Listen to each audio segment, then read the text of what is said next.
In today's e-commerce world, it can be harder than ever to find a good agency to represent your brand on Amazon. Recently, there have been a lot of news stories out there where folks claim to be consultants looking out for your best interests, the seller or the seller's best interests, and in fact, all they were hucksters. In today's e-commerce world, it can be harder than ever to find a good agency to represent your brand on Amazon. Recently, there have been a lot of news stories out there where folks claim to be consultants looking out for your best interests, the seller or the seller's best interests, and in fact, all they were hucksters. It's tough for an Amazon brand or a new brand or an off-Amazon brand who wants to be on the Amazon channel to figure out who a good consultant is, number one, and if they're going to put their best interests in mind. In today's episode, we'll be talking about these 10 red flags to be aware of when hiring an Amazon agency or consultant, so stay tuned. I'm Jason Boyce, founder and CEO of Avenue 7 Media, co-author of the Amazon Jungle and host of the Day 2 podcast. And with me today, my partner in crime, Shannon and I, Amazon strategist, educator, business development lead for Avenue 7 Media. Shannon, boy, there's been a lot of news lately, and I just cringe every time I read these stories. What have you seen and what's happening? Well, I mean, I feel like it's a good thing. You know, to some extent, it seems like from the industry, there's sort of a ceiling caving in. But the good news is right now it's caving in on the right people. It's caving on people who lied to their clients, who have broken the law. And for that, I'm very thankful. I'm also very sad and disheartened at the people who were taken in by those individuals or agencies or organizations, because I know that they lost a lot as well. And so that part is really heartbreaking, but it kind of feels like, you know, Hollywood a few years ago, it's like one scandal broke and it just cascaded. It's like, you know, I feel like in the last, really honestly, Jason, in the last 6 to 8 months, the FTC has really gotten on to Amazon, and not just Amazon itself. I'm not talking about Amazon itself, but people who try to manipulate the Amazon platform or dupe consumers around the Amazon platform. And I'm very, very thankful for that. I feel like they've been a little more on their A game, and I'm all for it. I'm very appreciative of that. I totally agree. And no matter which side of the aisle you're on, and whatever your personal feelings may be with the FTC chair, Lena Khan, I mean, you got to admit, they're looking out for folks. And one of the most recent articles came out about the FTC taking action against Kevin David Hulse from pitching phony Amazon and crypto money-making schemes. It's like, you know, it's really important not only to look out for consumers from the FTC's perspective, but I think a lot of times people forget, Shannon, that Amazon brands or product brands who are selling on the Amazon platform or selling to Amazon are also customers, right? Mm-hmm. They're also customers of the Amazon platform. And so they're looking out for both. And I totally agree with you. It is a welcome change. For many, many years, you know, since long before I started in the Amazon game, Shannon, I feel like the FTC has really been sort of asleep at the wheel. There's a new awakening happening at the FTC, and I think it's welcome. I'm really excited about today's episode. We put this together specifically, you know, we had a conversation last week. Some of these articles were part of the inspiration for it. But also, Jason, there's been a little bit of a shift culturally that I've noticed, you know, as sort of the main person who takes the majority of our initial biz dev calls at Av7 when a client wants to work with us. And I'm starting to hear the same things, and the things that I'm hearing are starting to concern me. And so we've sort of outlined this episode of the top 10 red flags that brands and sellers or vendors, you know, wherever you're selling, need to be aware of when hiring an agency or a consultant. And the first one, Jason, is that they promise you that they'll get specific results. And before we dive into that, the reason this came up and it's number one is I would have a client say, okay, you know, I've learned about your services. Here's, you know, a little background about my brand. And then they'd say, we want to know exactly what sales we can achieve in a 6 or 12-month period. And I just, you know, without doing the analysis or anything, I say, we can't give you a guarantee. And they go, oh, well, the last 3 agencies I talked to, they all guaranteed exactly what they can achieve for me in a specific time period. And that to me is like a very big red flag. But I'm curious to get your take on if somebody, you know, comes to you, or if you go to somebody and are looking for service and they promise you that they will get very specific results.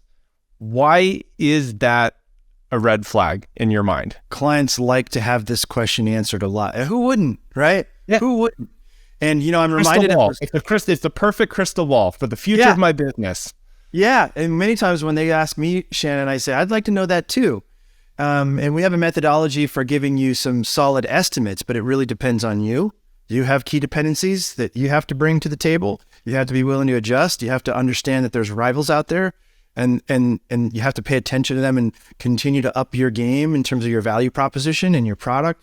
But you also have to look at the market size. And so before I dive into too much detail on this, Shannon, I'm always reminded of those commercials. You mentioning this, number one, I'm reminded of those TV commercials for stock investors and investment companies. There's always that disclaimer at the end that says, past performance is not an indicator of future performance, right? Right. So and they have to put that in there because what they're admitting in that statement, first of all, it makes them within the bounds of the FTC, but it also helps people understand you are in a risk concern, a going concern that has risk. The reason why you're willing to accept this risk is because there can be tremendous reward by giving this risk. And so there's no silver bullet. There's no silver bullet. Anyone that can come in there and say, we're going to take you from a 0 to $1 million in 6 months' time is lying to you. What you can do is what we do is say, look, you have a very interesting category. Your product looks very differentiated. On Amazon, using some scraping tools, we've determined that your subcategory is a very big one and it's growing. It's doing 100 million a year, or it's doing 50 million a year, and it's up 25%. That bodes well. That says, okay, you're in a good spot. You're in a good market. There's a lot of Amazon shoppers buying this. And then you have to do all of the other 7 avenues, right? Shannon, you got to do all the other stuff to help them win, but there's no guarantee. I'll give you another example. We had a really smart client, PE-backed, came to us with a product that was doing really well on Amazon. Overnight, some Chinese competitors came in, upped the game, added an app to this product.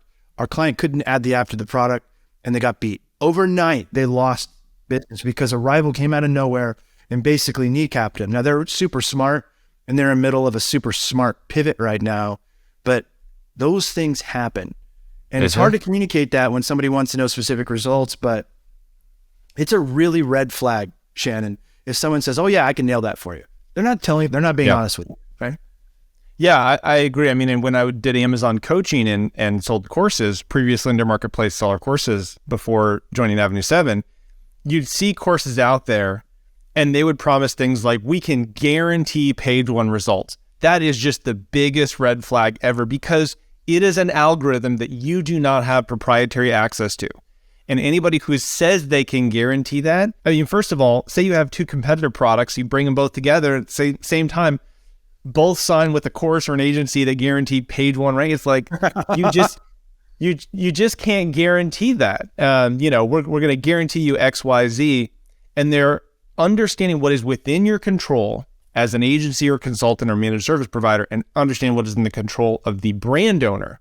And then lastly, understanding what is in the control of Amazon is so important. There are 3 parties that work in that relationship. And for you to guarantee an outcome that is dependent and reliant on all 3 is bull.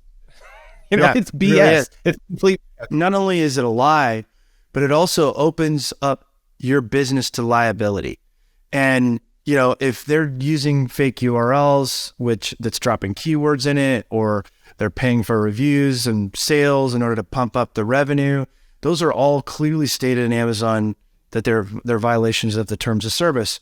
If Amazon doesn't find you in week 1 or week 2, guess what? They're going to find you by year 1 or year 2. And then all of that hard work that you put in will evaporate in front of your very eyes. So this is the part that really pisses me off about agencies, Shannon, is when they pitch this stuff that's too good to be true, right? Mama always taught me, if it's too good to be true, it probably is. Yep.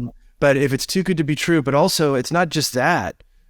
You may get some short-term gain, but you're jeopardizing your entire business long-term. Just keep in mind that you're not just breaking Amazon's terms of service, you're also breaking the law. I mean, the FTC is very clear on those issues, and you've got to be careful for both. If you want your business to be in business for a long time, you got to play by the rules, Yeah, forget about losing your business. How about putting on an orange jumpsuit? Let's not do that, okay? Yeah. Number 2, Shannon, is a lot of times I'm hearing rumors about agencies who will create projections and forecasts.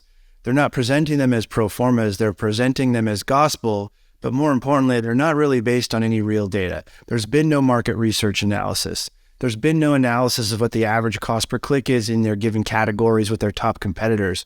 And they haven't used real data to put together a pro forma or a projection that has any basis in reality. Have you been asked for this sort of thing from clients lately?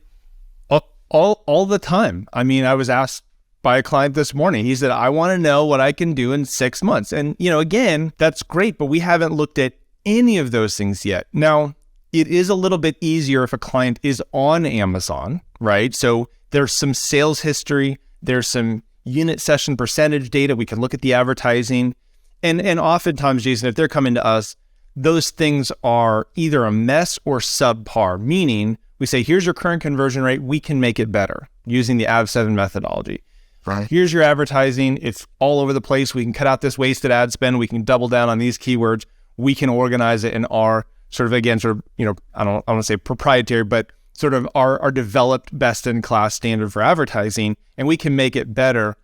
But we won't even know what the capabilities are until after we've done that and made those changes. And then we'll be able to give you that, 12-month projection and performance. So right. Again, I've seen people, this is very concerning. We'll have clients email our account manager, say, somebody pitched this to me.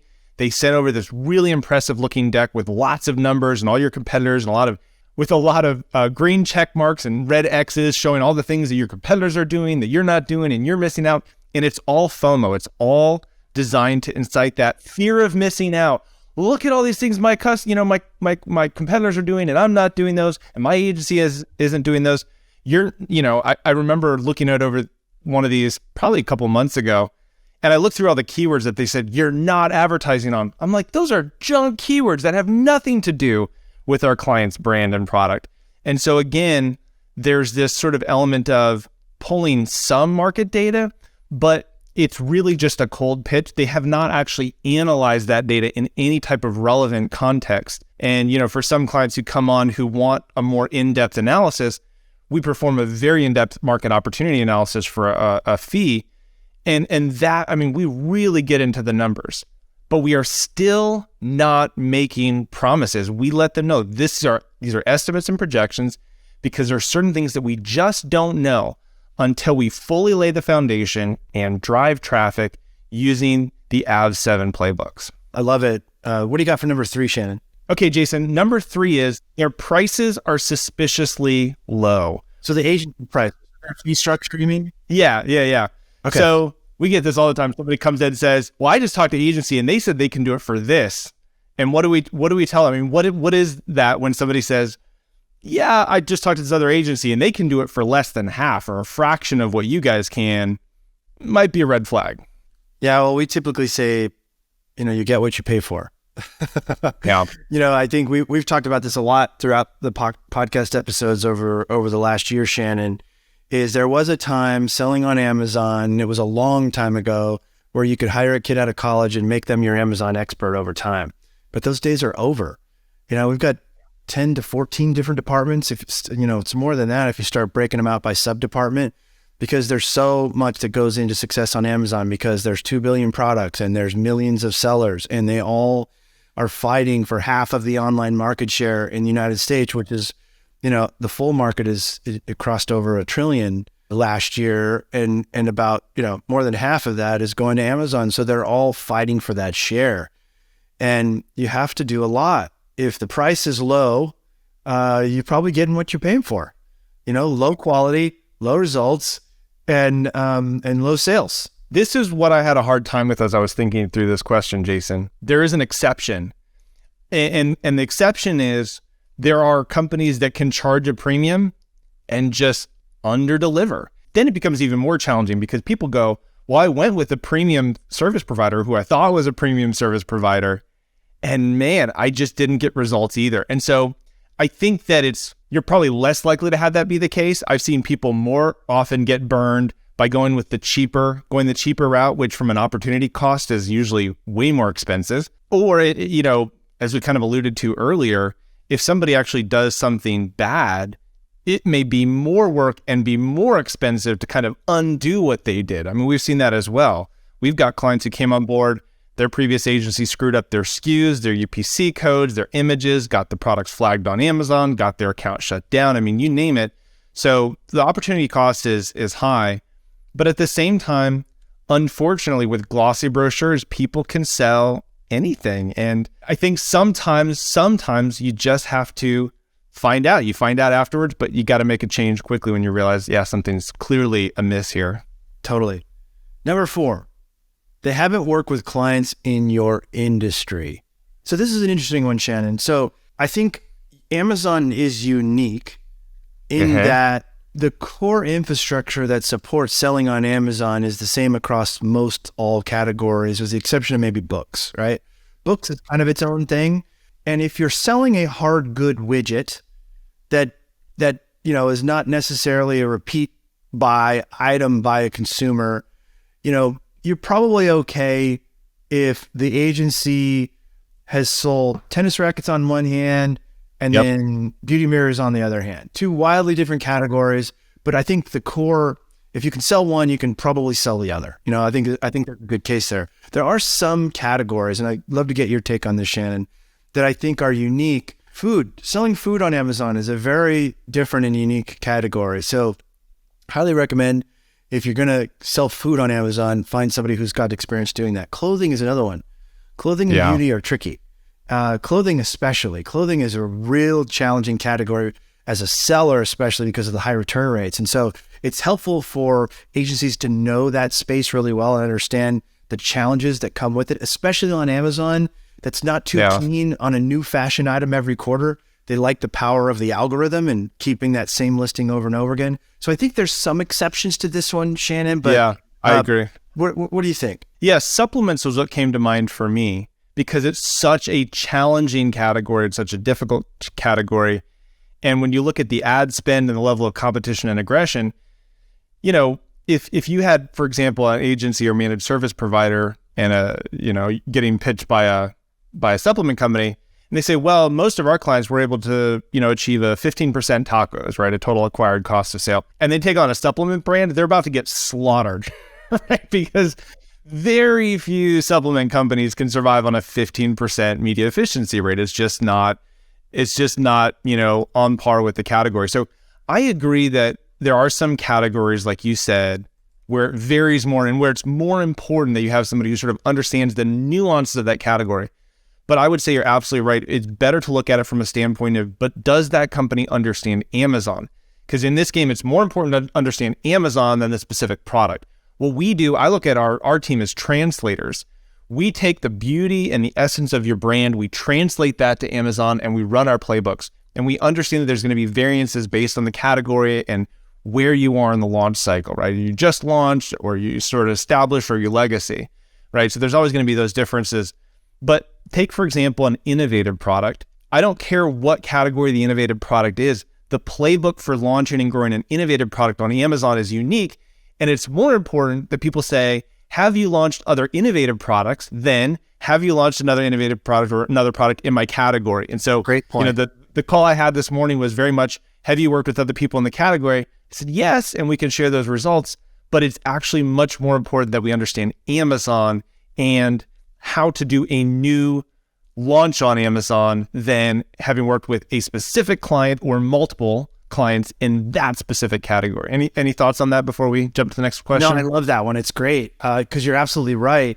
If this consumer doesn't know to do the search for the product because it's so innovative, in other words, there's a problem out there that they don't know there's a solution for, that's a very different scenario than a well-known brand that's done well in brick and mortar stores forever, that everyone knows about, that everyone already has a specific customer base, and is relatively easy to gain scale quickly, right? On the innovative ones, it takes a different playbook, and I think that's a really great call out, Shannon. All right, number 5, they have a slow response time. This is, if you just find people aren't getting back to you, or it's not clear, the communication isn't clear, you don't understand what the next steps are, that can be really confusing and challenging, but could also be a red flag. What's your take on that? Oh, I'm feeling kind of guilty because I get emails all the time that I have a slow response time because I got so much in my inbox right now, Shannon. But aside from that, no, the slow response time, and I think even more so if your question is not getting answered appropriately. Not only is it a slow response time, but the answer to your question is not the answer you were asking or looking for, and there's no willingness to work with you and put you, the client, first. I think that's a double whammy there. Slow response time is definitely a red flag. It could mean that the agency's overwhelmed and they can't get to it. That's not good. It could mean that they're over capacity. It could mean that they just don't have the right culture and client-centric processes in place that require a faster response time. So it's a really good call out. That should definitely be a red flag. Yeah, agreed. Okay, so the next one is lack of proof or case studies. This is always good. I mean, look, Shannon, it's kind of a double-edged sword too. It totally is a double-edged sword. I know that there's plenty of BS case studies out there, right? We talked about one lawsuit that the FTC has filed against a guy who's making fake reviews and BS case studies. Kevin David Hulse. Is David Hulse his last name? I don't know. Kevin David. You know, you have to look at anything that you read on the internet with an eye towards skepticism. Like, is this a real client? You know, you can always double check that and be willing to reach out to the brand and ask the agency if you could talk to some of those case studies. Or, you know, it's also important to work with companies that have a good reputation in the space, I think. So case studies are really important. We've got 25 in the queue that we need to create ourselves, Shannon, that we need to get live and done, but we're too busy working on clients to get to them. So definitely important. At the core of this red flag, you want to be able to see the trust sides, that you can trust this agency, right? Yeah, I agree. It is 100% a double-edged sword because there are probably competitors out there that have potentially better better case studies than we do at AV7 that just look better, that promise better results, but they're not going to be able to deliver those for the client that they're sending them to. I mean, just to be completely honest. And so I think there's that aspect. One of the things that we do that's really helpful is we pull our overall clients from a category standpoint because we believe in one thing: profitable growth. That's what every client, brand, seller, vendor needs in order to be sustainable as a business on and off Amazon. And so focusing on profitable growth and then being able to break that down from a category standpoint is really exciting because we can kind of say, look, yes, we can play in all these different sandboxes. But I think there's been companies that, you know, have been fleeced by a really nice looking case study, but to not have any is probably a red flag. Yeah, so, definitely. The next one is poor client retention. This was interesting, Jason, because there's an agency out there pretty well known. And I was talking to somebody who had worked with them, just having an offhand conversation with the founder. And they said, you know, it blew my mind. I was talking to them the other day and they said their average retention for clients is 7 months. And not only could they not believe it, but I couldn't believe it. And it was just like, from everything that you saw, again, from case studies, from social media, from the website, everything they were doing sort of from a public facing standpoint and promotion, you'd think that they were just crushing it, you know, week over week, month over month, and year over year for clients. But the fact that the majority of their clients left them after 7 months, huge red flag. And again, somebody's not going to put that on their website, but you can ask them, you know, find out what is the average retention rate of your clients. What are some of the longest clients that you've had? I think we've got clients that started with you in the beginning when you launched the agency back in 2019 and they're still with us. That's a really good sign. When there's a lot of other options out there, it's really, really important to know that you're picking a managed service provider and agency that is going to not only be there for a long time, but be there for you for a long time. Yeah, I'm nothing more to add to that. Yeah, that's a really good one. Client retention, if the agency is only holding on to client, and for those of you who don't know the Amazon game necessarily, if you don't have a big team, 6, 7 in-house people with experience on Amazon, it's really hard for you to maintain and grow in face of the competition on Amazon, right? And so if a brand hires an agency and then they fire them after 7 months, it's likely that they're going to another agency after 7 months. It's not like you can do all the work for 7 months and now it's set it and forget it on Amazon. Amazon just doesn't work that way. You really need a partner, or you need a big team and a big experienced team in-house in order to manage all these ups and downs of the Amazon game. So, ouch, 7 months. You can't have. How do you have a business that way, Shannon? I don't know. You have to have a lot of inbound marketing. Yeah. Jason, I want to throw something out there because I think it's important as sort of a caveat. And we're going to do a whole episode on this because I want to do, a whole episode on how to be an ideal client. You want to be successful? It's not just about the agency. There's a client responsibility of key dependencies here. But we've seen two scenarios, Jason, and sadly, we've seen them both and quite often. Number one is They go, we've been through agency after agency after agency, and all of them, every single one, overpromised, underdelivered. And we're maybe their third or fourth agency in a couple years. And that's really heartbreaking. And we have to sort of gently coax them and say, we're going to take care of you. We're going to be able to help you. And I know that you heard a lot of, fluff from other agencies, but, we're going to hold your hand. We're going to walk through and we're going to execute our playbooks to take care of you. And they're able to, a majority of those clients, they're able to have a really great experience with us. There are, however, sometimes, Jason, where a client comes up and they say, I've hired this contractor and this agency and this agency and this person, and nobody's been able to help me. And the reality is you can't be helped. You could get the best agency or the best contractor or consultant in the world, and you can't be helped because your product sucks. It doesn't have a market. There's no branding. There's no messaging. Nobody wants it. I mean, regardless of what the core issue is, there's some times where it's not the agency's fault. And I just want to put that out there because I've seen that. And I think it's important sometimes. It's not enough to say, well, all the agencies out there suck. It's where do I need to, as you like to say, grip the mirror and figure out what I need to do differently to make this thing work. Good use of grip the mirror, because that's what it comes down to, really. I mean, I had one of these conversations with the brand recently, and we've done everything, best practices plus. But at the end of the day, the Amazon shoppers, in the face of great impressions, great clicks, are not adding to cart. And the Amazon shopper saying there's a better product that serves my need. And until you address that, I'm not buying from you.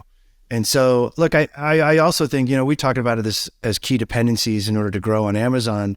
But I got to tell you, Shannon, those key dependencies work on every digital sales channel. The basics. Are you in stock? Yeah. If you're not staying in stock, you can't have real success. What does your product look like? Are you allowing others to come in and undercut your price and attach to your listings? Are you getting suppressed because you don't have a good pricing parity strategy and Amazon's punishing you as a result? Let's talk about this. What do your product ratings look like? When an Amazon shopper gets this, are they raving about it? Or is it a 3.5 stars? Because 3.5 stars doesn't work on Amazon. It's, if you're not at 4 stars or more, you will get deprecated on the search results page. And it's just the way it works. So I think It's a really good point. I'm looking forward to that. I think it's on some level, it may be key dependencies from our perspective, Shannon, to be able to have success with an agency partner or a managed service provider partner. But I think it's also just sort of best practices for business in the digital age too. Yeah. All right. Moving on. Number 8, they don't ask about your challenges. They only sell their services. Why is that a red flag? Well, this is like going out on a date, right? And you go out on a date and the other person only talks about themselves the entire date. I don't know what I'm talking about. I've been married for 13 years now, so I'm been, but that's a red flag, right?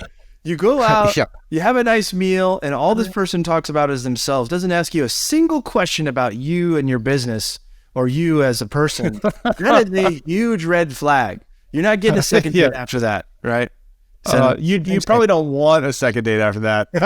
I've been married for 15 years, and I did date somebody one time, and that was they literally sat down and talked about themselves for 2.5 hours and never called me back. And in hindsight, I was very, very thankful. But there's just an element where, if somebody doesn't understand you, it's not a partnership. I mean, kind of using the dating metaphor, to really be successful, you got to have a true partnership where you're relying on each other, you're sharing information with each other, you're trusting each other. And if you don't have that, it's never going to work. And so, somebody who only shares their services and what they can do and doesn't ask you anything about your brand and the background and how it started and what your challenges and experiences have been on Amazon so far, that to me is a pretty big red flag. Yeah. Coming towards the end here. Number 9, Shannon, the agency relies on outsourcing instead of in-house talent. I'm guessing you've run across this in some of your conversations. A lot. And, one of the clients that I talked to last week, they said it was really challenging because I felt like once I got to this aspect of the business, it was a black box that I could never actually, it just removes direct access. You never get to actually talk to those people working on that aspect of your client, account, whether it's, advertising or performance or compliance or catalog, et cetera. And that's a challenge. But I think there's also elements where without the employee relationship, there's certain things that you just don't have control over. You don't have the ability to really bring somebody into your culture and make sure that they're a good fit for the culture. Yeah. You don't have the ability to sufficiently train people. You're relying on their own sort of prior education or self-education. And I just, as an Amazon educator, I've just not seen that work, because I've seen people who go, well, I've got this many years of experience, but it doesn't mean that it's good experience. As, a thought leader, Andy Stanley says, experience doesn't make you better. It only makes you older. Only evaluated experience makes you better. At AV7, one of the things that we have as part of our culture is the ability to hold each other accountable to a very high degree in order to keep always, to always be getting better. And so I think just with contractors and stuff, you just don't have the ability to control the response time. You don't have the ability to control the conversation. Like I said, there's a lot of unknowns even for the agency, even fewer, or I should say even more unknowns for the brand owner working with that agency. And it's just hard to manage. No, 100%. And look, I think in theory, there are likely some consultants out there who have very good contractor networks that they can depend on today. I think it's really hard to do. And I never really tried that as an agency. I tried to just be a consultant without referencing or referring out first. And I was terrible at that, Shannon. It's well chronicled now because the brand were too busy with other stuff and they couldn't get the work done on their own. But I do think that there are some consultants out there, but it's a very hard thing to do. It's much easier, as you said, to work with an in-house team, an agency that has an in-house team. They're all rowing in the same direction. They're all focused on the same goal, which is you, your client, the client's growth, right? It's a really good point. It's hard sometimes to shake that out too. But I can just say, at the risk of this sounding too much like an F7 commercial, which is not our intent, folks. Our intent is to give you our frame of reference as an agency and as sellers, but also to help you when you're looking for an agency to help support your business. But ultimately, it's hard to find out if it's an in-house or outsourced client, but it's worth asking the question. And, finding a good agency with a good culture and the right alignment who listens and understands your concerns and can address them is a much better way to go. Yeah, you've got to be able to orchestrate all those people. I mean, I love what you said about rowing in the same direction. You can't orchestrate if you can't control that. If people are like off working on other projects and stuff, there's no ability to prioritize and create alignment for your clients. And I think that's really key. That's a great point to double down on. How many times do we have cross-team communications going on? Copy, SEO, all the time. I mean, nonstop. Community posts. We want to get more SEO for this. We talk to the customer service people. Let's make sure when we answer the next question, we drop in some keyword. I mean, it's hard if the consultant has 6, 7, 8 different outsourced companies that they refer you out to for those folks to communicate with each other. Much easier to happen under one tent. Yeah, agreed. All right, number 10. Bring us home, Shannon. Number 10. Yeah, they don't take time to vet you as a client and gain alignment. And so this is a little bit of turning the tables. It's sort of like what I see at Jason is sort of that, not a level of desperation, but basically like we'll take anybody, we'll work with anybody. And that's a problem. That should be a red flag if people are willing to work with anybody and don't have a set standard of the types of clients that they know that they can help, that they can deliver true value to. But I want to hear your take on it. I think there's another way to look at this one, Shannon, is if the agency person is telling you everything that you want to hear and not telling you any uncomfortable truths, then it's tough to know if they're out for your best interests, right? I mean, this is one that's hard for us to do. It's not easy to tell people their baby's ugly when it talks about a product, right? But I think if you find a managed service partner or an agency or points of contacts who call you out, seller, vendor, for things that you could be doing better for your own success, then I think that's a true partner. We talked about this when we were together with our leadership team in Vegas, Shannon, is there's no better kindness than helping someone understand where they're not quite right? Where they're off a little bit, where they need some help and they need some support.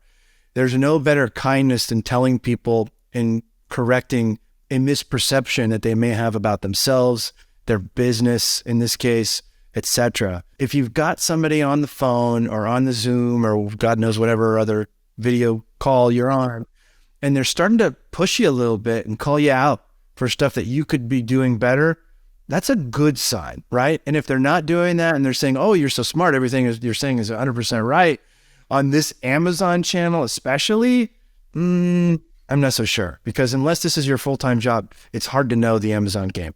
Yeah, I mean, you don't have to be a jerk about it. And if somebody is being a jerk, from a culture standpoint, hey, pay attention. One of my favorite quotes, I think this was Oprah Winfrey, and she stole from somebody else. When people show you who they are, believe them. And look, it's true. It's true in agency partners. It's true in relationships. It's true in business partnerships. When somebody shows you who they are, stop making excuses for them and trying to cover up and just wash over it. Really take it to heart and see what the issue is. But I think you're absolutely right. One of my best calls that I had last week was with a client. To be honest, Jason, they were not an ideal client. And I took the time to walk them through and I said, look, what you guys are proposing to pay an agency and what you're hoping to spend in ads to generate the revenue that you're hoping for is never going to happen. It is never going to happen. And I'm not willing to take your money for 6 months, and sort of lowball it and pretend. And then after the 6 months is over, be like, sorry, we couldn't achieve those results. It was really an adjusting of a mindset. And we find like we have to do that a lot with clients, especially, Sure. We work a lot with B2B brands who are making a pivot to D2C, and we've got to walk them through that mindset transition. And it's a lot of fun. It's sort of a challenge that I think we enjoy doing as a team because we're really good at it and we're really great at the results that we can deliver when a business pivots from B2B to direct to consumer. But they were very, very grateful. They said, thank you so much. This is one of our best calls that we've had. Even though I was telling them, this will never work. We're not a good fit for you. And I think that's the kind of honesty that you're talking about. No, I mean that, we're talking about these 10 red flags, right? What you just described, Shannon, is a green flag in my mind. That's a green flag that says, look, I really care about you, seller, and I care about your business. We're not a good fit. Here's why, right? So I think that's a great example. And, Shannon, great job putting this list together of 10 things and the red flags. I'm going to go through this list, Shannon, of 10 red flags, right? I think you did a great job laying these out, and it's been fun discussing these. When I say they, by the way, we're talking about a managed service provider, an Amazon agency, or an Amazon consultant. Number one, they promise you that you'll get specific results instead of looking at estimates based on real facts. Number two, they create projections and forecasts that are just kind of pulled out of thin air without any real market data basis or real data to support it. Number three, their fees are really, really low. And, our response to that is you get what you pay for. And this game can't be done by a person anymore. You need a team of experienced operators. And you can build that team in-house for sure. But if somebody's coming in here at a ridiculously low fee, it's kind of a red flag. Number four, they haven't worked with clients in your industry. And we talked about that. We unpacked that a little bit. If you're in hard goods, you can probably cross industries relatively easy. But some of those tricky ones like CPG, like supplements, clothing, jewelry, those things require a little bit of different knowledge. Number five, they have a slow response time. I think your last Oprah quote, boy, you dug into the archives with the Oprah quote, Shannon, that's a good one. But, if someone's responding slow to you, listen to what they're telling you. That's a red flag. They lack proof of case studies. Like, we really need to see that you've done this before. My biggest case study when I first started the agency was I did this for 17 years. I became a top 200 seller. I know how to do this, right? That was a really good case study. Number seven, they have poor client retention. Ask that agency, how long on average do you keep your client before they move on to doing it themselves or moving on to in another direction? 7 months? That's not good. Number eight, they don't ask about your challenges. They only sell your services. If you're dating this person and this person spends the entire hour and a half talking about themselves and doesn't ask you anything about you, that is a red flag in life as well as Amazon agencies. Number nine, they rely on outsourcing instead of in-house talent. And number 10, they don't take the time to vet you as a client. They don't have the moral courage to tell you what you need to hear rather than what you want to hear. Shin, great list. Thanks, Jason. Well, as they say, amateurs borrow, professionals steal. So if you Google some of these top 10 red flags, you might notice some similarities out there across the internet, the swath of the internet. But, it's all about sort of cherry picking ones that were relevant for us and then adding our own and tweaking. But But it's true. These are important red flags. And I think the exciting thing about this is if you can pay attention to this, and again, a thought leader that I follow said this best, pay attention to the tension. When there's a tension there that doesn't seem right, pay attention to that and work through that before you make a decision. But Jason, I think honestly to encapsulate all this, and I think the article that you referenced at the beginning is absolutely true. If people are promising something and it seems too good to be true, it probably is. That's right. That's right. Folks, in the final analysis, hopefully this wasn't too much of a commercial for Avenue 7 Media, but hey, we have our context and we wanted to add it and help you guys understand what to look for in a good agency. We'd love to have your business, but also if you're going to go and work with somebody else, make sure that none of these red flags pop up. If you're looking for a reputable agency that you can trust, that has the case studies, that has the background, you've got to know what to look for and the red flags that are waving and telling you to run the other way.